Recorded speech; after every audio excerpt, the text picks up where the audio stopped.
Y a esta hora Latinoamérica retomamos el contacto con César García Vélez. ¿Cuál es el panorama de Ecuador? Nos lo cuenta a esta hora.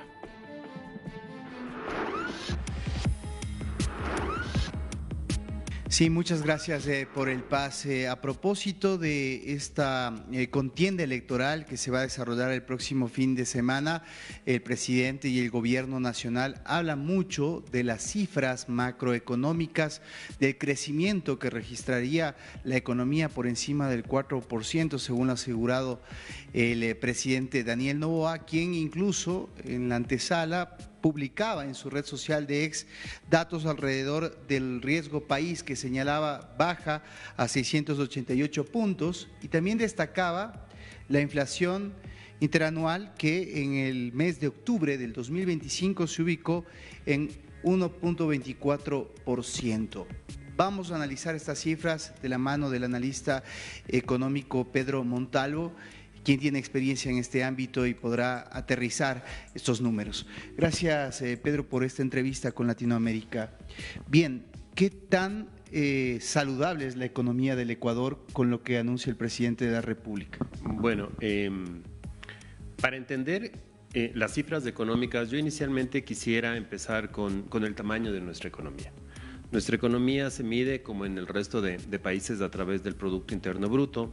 Y cuando nosotros contrastamos el primer trimestre de este año con el primer trimestre del año pasado, básicamente notamos un crecimiento.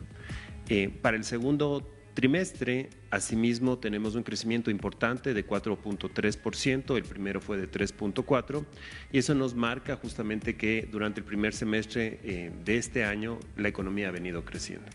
Obviamente tenemos que hacer ahí un contraste en función de contra qué estamos comparando. En el año 2024 tenemos que recordar que el Ecuador pasó un tema de un estiaje, tuvimos una interrupción en términos de la generación de energía y básicamente eso llevó a la economía a una contracción. Entonces, estas cifras son extremadamente importantes para el desempeño del sector productivo, del sector de consumo. ¿Por qué? Porque nos generan justamente datos con los cuales estamos viendo justamente que la economía empieza un tema de una reactivación.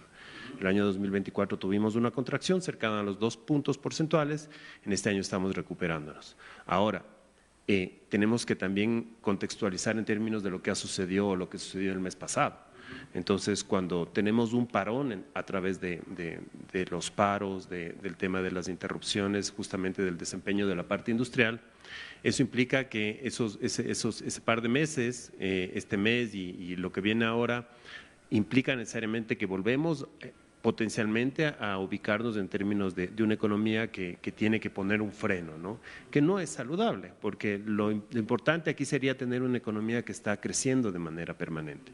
Entonces, para lograr justamente esta sostenibilidad, lo ideal sería que nosotros pudiéramos justamente en el largo plazo contar con crecimiento no solo en 2 trimestres, sino en el tercero y en el cuarto, es decir, tener un año de cierre que nos permita justamente pronosticar un crecimiento importante. Ahora, Pedro, con respecto a la inflación, porque nos ven en toda Latinoamérica, Latinoamérica se asombra y dice, ¿por qué la inflación de Ecuador es tan baja? En este sentido, el presidente destaca este 1.24%, a pesar de la eliminación del subsidio al diésel. ¿Cómo lees tú esa cifra? El Ecuador, los últimos datos que tuvo de una inflación alta fue hace aproximadamente una década. Entonces nosotros venimos con un esquema inflacionario muy bien controlado gracias al tema de la dolarización y eso es un aspecto fundamental. Nuestra inflación generalmente es estacional, es decir, nosotros tenemos un problema de escasez, producto por ejemplo de lluvias, ¿sí? Los productos escasean y ahí tenemos un incremento en términos de los precios, pero se contrae nuevamente, o sea, no tiende a ser permanente. A diferencia de lo que sucede en economías amigas como Bolivia o el caso de Venezuela, donde tenemos inflaciones que escalan de manera muy rápida, ¿no? Nosotros, gracias a la dolarización, hemos tenido un control fundamental en términos de ese indicador. Ahora, tenemos que entonces proteger el tema de la dolarización. ¿Y cómo se protege el tema de la dolarización? Gracias a este crecimiento económico, gracias, por ejemplo, al tema de las exportaciones. Es importante notar que nosotros este año hemos tenido un récord histórico en términos de exportaciones. No petroleras, sobre todo. No petroleras, exactamente. El camarón desbancó al sector petrolero y se convirtió en nuestra primera actividad en términos de exportaciones, ¿sí?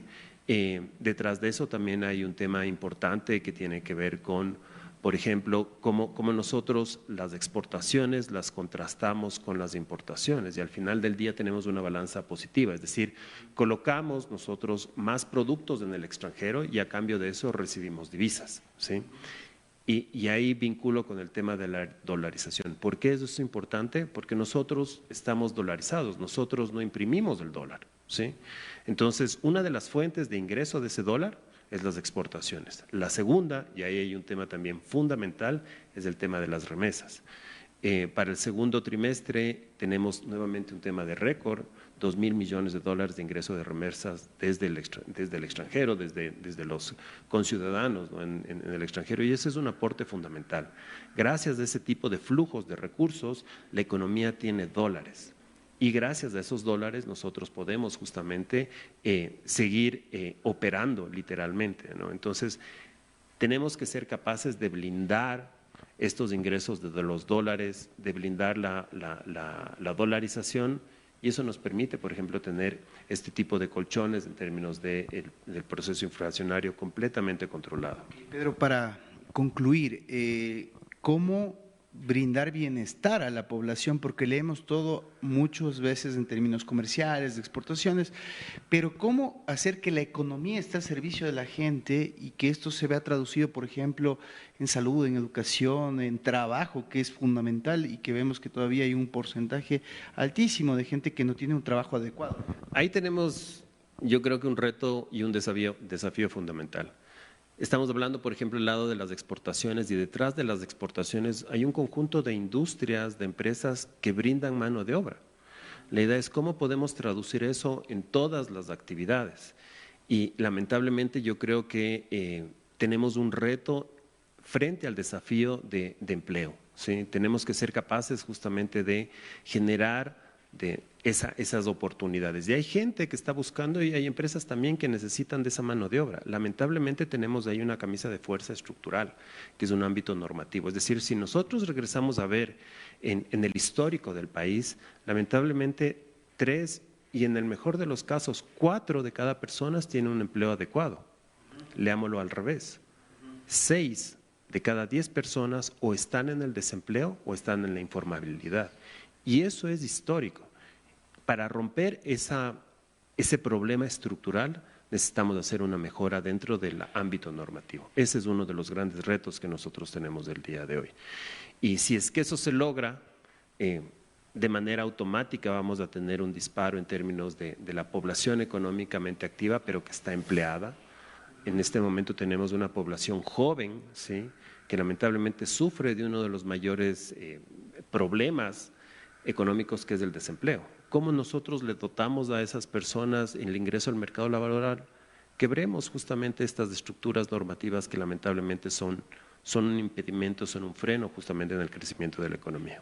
Gracias. Ahí tienen el análisis de la macroeconomía ecuatoriana de cara a una contienda electoral que tiene mucho que ver con este factor y el sentimiento que tiene la población sobre lo que está pasando en la economía del Ecuador. Ustedes siguen con más desde Estudios.